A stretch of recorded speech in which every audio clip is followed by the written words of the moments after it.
Eight morning हम लोग NHM office में हम लोग MD सर से बात करने गया था रिगार्डिंग जो नर्सिंग ऑफिसर का एग्ज़ाम का इशू को लेकर होगा। तो हम लोग का यहाँ पे क्या हुआ है कि पूरा जितना डिस्ट्रिक्ट है 12 डिस्ट्रिक्ट में एडवर्टाइज हुआ था, वहाँ से हम लोग का हम लोग का एग्जीक्यूटिव मेंबर्स सबको क्या किया है, वहाँ से एक एप्लीकेशन आता है कि यहाँ पे ये माल प्रैक्टिसेस हुआ है, यहाँ पे ये गलतियाँ है वहाँ से। तो इसका रिगार्डिंग हम लोग डिस्कस करने गया था MD ऑफिस में। तो MD सर से हम लोग का एक एप्लीकेशन सबमिट किया है एंड देन हम लोग एक रिक्वेस्ट भी सबमिट किया है साथ में विथ पूरा डॉक्यूमेंट्स जो एप्लीकेशन डिस्ट्रिक्ट वाइज से हम लोग को सबमिट किया था।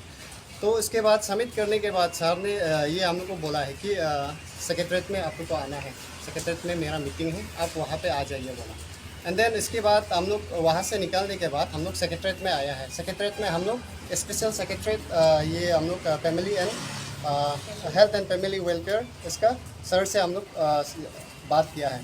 तो रिगार्डिंग हम लोग जितना भी हम लोग अपना जो हम लोग के साथ कुछ मेंबर्स भी आया था डिस्ट्रिक्ट से, तो वो लोग भी अपना ग्रीवेंसेस रखा है।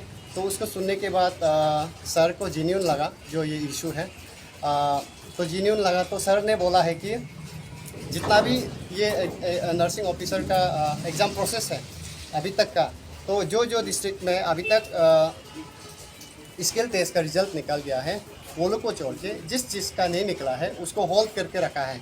एंड देन कुछ भी इस रिक्रूटमेंट प्रोसेस हो या फिर वो लोग का पोलिंग लेटर हो, सब कुछ होल्ड में है रिगार्डिंग ये नर्सिंग ऑफिसर का। इसके बाद हम लोग का जब तक ये इशू जो वो लोग डिस्कस करेगा, फर्दर डिस्कस करेगा बोला है हायर अथॉरिटीज़ के साथ। तो डिस्कस करने के बाद वो लोग का रिजल्ट क्या होगा इसके बाद हम लोग को इन्फॉर्म करेगा बोला। लेकिन जब तक वो लोग डिस्कस करके हम लोग का ये प्रॉब्लम को हम लोग का इन फ्रंट में अगर वो लोग डिस्क्राइब नहीं करते हैं, तब तक ये नर्सिंग ऑफिसर का जो भी प्रोसेस है होल्ड करके रखा है। कुछ माल प्रैक्टिसेस के बारे में आप लोगों ने कल हाईलाइट किया था, बहुत सारे OMR sheet and then misconduct हुआ है, उसके ऊपर में कुछ चर्चा हुआ रिगार्डिंग ये एक्चुअली हम लोग का अभी इधर जो हम लोग का ये टॉपिक चल रहा है 21 को ICU NO के लिए NHM से रिक्रूटमेंट एग्ज़ाम कंडक्ट किया गया है 12 डिस्ट्रिक्ट में ना।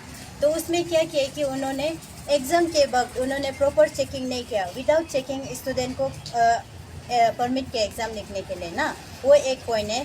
क्वेश्चन पेपर में सील नहीं था, क्वेश्चन पेपर ऑब्जेक्टिव था, मतलब कि MCQ, लेकिन वो लोग OMR सीट प्रोवाइड नहीं किए। आप सोचिए विदाउट OMR सीट कहाँ में हम आंसर को मार्क करेगा, वो एक है। उसके बाद फिर उन्होंने क्या कोई सेंटर में ऐसे किया कि क्वेश्चन पेपर नहीं जुड़ रहे बोल के जेरोक्स किया, और ऐसे इतना ज़्यादा सेंटर है कि जिसमें सिर्फ जेरोक्स क्वेश्चन पेपर मिला।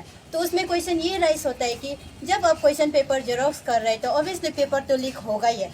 अगर उसका जगह हम अगर पेपर जेरोक्स करता था, मेरा कोई भाई बहन एग्जाम दे रहा है, तो हम उसको ऑब्वियसली फोटो खींच के देगा ना कि ये क्वेश्चन आ रहा है बोल के। तो उसमें आप लोग का क्या गारंटी है कि आप लोग क्वेश्चन को लीक नहीं किए बोल के।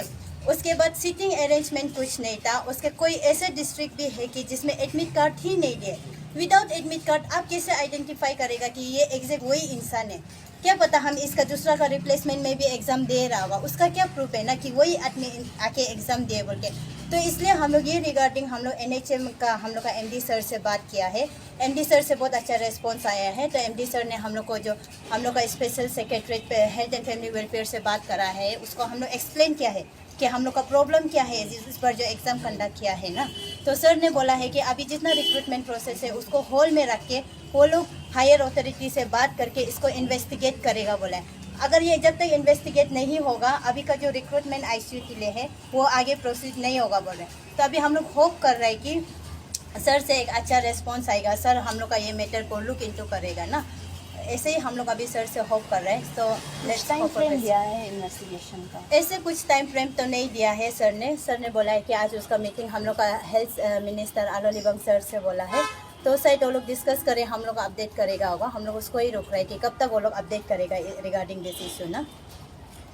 बाकी अलग अलग एग्जाम लोग में जब ऐसा मेल प्रैक्टिस होता है या फिर पेपर का लीक होने का खबर मिलता है, उसमें बहुत सटल होता है, मतलब होटल में बुला के एग्ज़ाम रहता है। लेकिन आप लोग का जो ये नर्सिंग ऑफिसर का उसमें जो एग्ज़ाम में अभी सुनने को मिल रहा है, वो लोग छुपाने ट्राई भी नहीं किया कि बेचा है उसको बोलने से। हाँ, ब्लेटेंट वाला वो लोग। हाँ, कोई तो ऐसा भी बोला है कि ये सालों से चलते आ रहे हैं। उसका मतलब वो है कि वो लोग हम लोग को अंडर एस्टिमेट कर रहे हैं। वो लोग सोचते हैं कि हम लोग अनपढ़ गवार है क्या ना।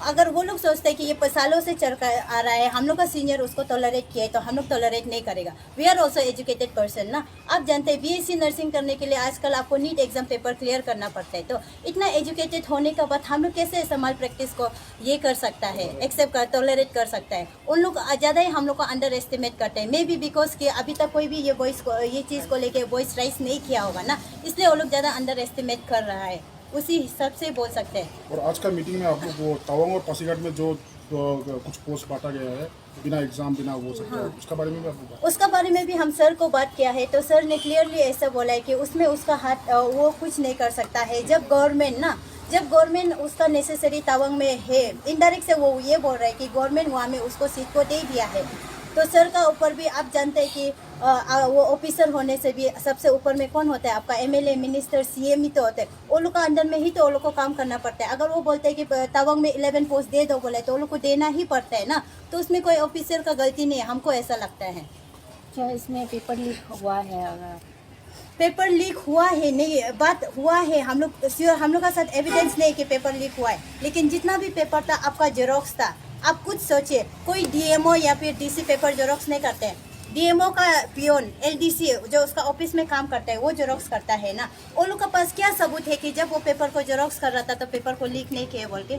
अगर हम वो डीएमओ का ऑफिस में हम पियोन है, अगर हमको पेपर को जेरोक्स करने दिए तो ऑब्वियसली हम भी तो फोटो खींच के मेरा भाई बहन को एग्जाम दे रहे तो देगा, है कि नहीं? अगर वो लोग के पास सबूत है कि वो लोग जब जेरोक्स कर रहा था तो पेपर को लीक नहीं किया बोलने से उसको हम लोग मान सकते हैं, लेकिन उन लोग का साथ भी सबूत नहीं है कि पेपर जेरोक्स करते समय पेपर लीक नहीं हुआ है बोल के।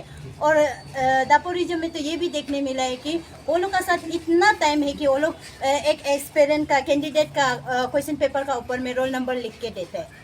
ऐसे कौन सा एग्जाम में आप देखा है कि जिसमें क्वेश्चन पेपर का ऊपर में आप लोग को रोल नंबर लिख के देखते हैं? और एक्सप्लेनेशन ये सुनिए कि क्या बोलते, अचानक हरी भरी में नर्वस में वो लोग अपना रोल नंबर लिखने के लिए भूल जाएगा, उसका क्या कंसर्न है ना?